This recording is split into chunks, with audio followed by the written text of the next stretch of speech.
that they did address it in the report, but since DOMA is still law, they really don't, that they'll develop a plan for it, I think, but they won't implement it because you can't have the benefits because we're under DOMA right now. So I think that'll just take time. The important thing really to do right now is stop firing people. So 5-10 years down the road, I'm sure we'll have base housing. Like who? Like this guy.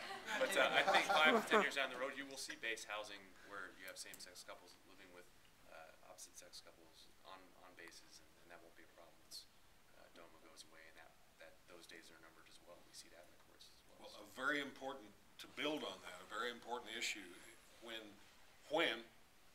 whether it's next month or the term of Congress or two down the road, when it's repealed, you've got a very important concern of the implementation of the policy. If we go back to the allowing integrating the black and white units in the military, that took 2 decades for the better part, and we still occasionally have problems. But what is important in implementing any policy like that, whether it's women in the military, blacks in the military, gays in the military, is the commanders setting the standard and enforcing it. So that even when we get the policy, the next step is going to be to protect those people, the gay members of service members, and ensure that they get the full benefit of the law at that time. And so you're talking about sexual harassment and all of it. There's an entire separate regulation for all of the services on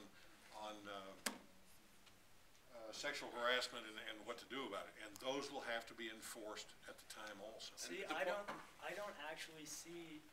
I get frustrated when I hear that because I don't see all of these problems. This is not integrating because we're already there, and these policies of sexual misconduct are already there. They're not neutral to whether or not you're heterosexual. They are sexual misconduct policies. So these policies already exist. They wouldn't in any way, it would be discriminatory if we adjusted them to be different for homosexuals, as a matter of fact. And I think that, I've always said that I think in the past year, my success in getting through to conservative people and to large crowds is that I've always said we're not trying to bring the gay pride parade onto the installations. We're simply trying to secure job security and basic human dignity to all of our service members, and that's what it is, because if I were still in the service or when I do join the service, I'm not going to act any differently after repeal than I did when I was in. It's simply a matter of fact that you can't kick me out anymore, or more so that if this awful stuff ever occurs to me or to anyone else again, we can report it without thinking that we're going to get kicked out because we're telling. And I agree with you, because that's exactly what I'm saying, is that I'm not, when I say that the rules need to be enforced, I'm not so much worried about making the gay members toe the standard as I am the others, some of the conservatives, some of our favorite Marine buddies perhaps, that may ignore the law and try and take advantage of gays. And you're talking about things like whether they're fairly considered before promotion boards and that sort of thing.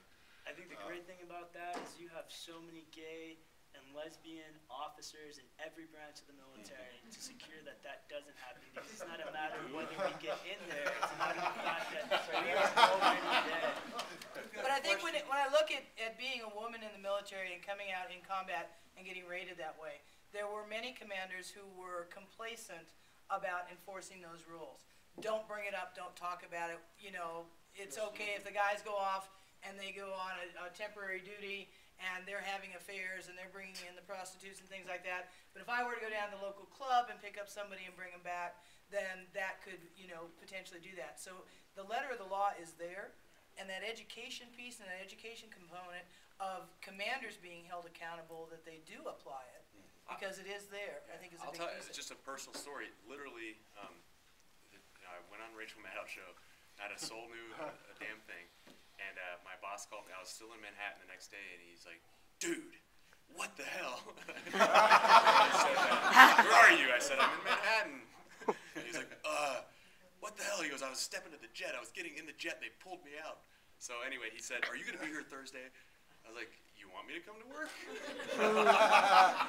Yeah, we're having a commander's call. I want you there. I was like, okay.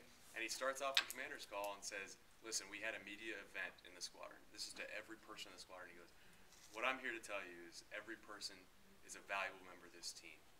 Every person should not, we don't treat anyone differently for any reason. Everybody's valuable, and we appreciate their contributions, and we're not going to treat anybody any differently. You know, the rules of harassment, discrimination exist. There's a zero tolerance policy, and that's the way we're going to operate in this squadron. Yeah. So really, the bottom line is nothing has to change because those rules already exist. So.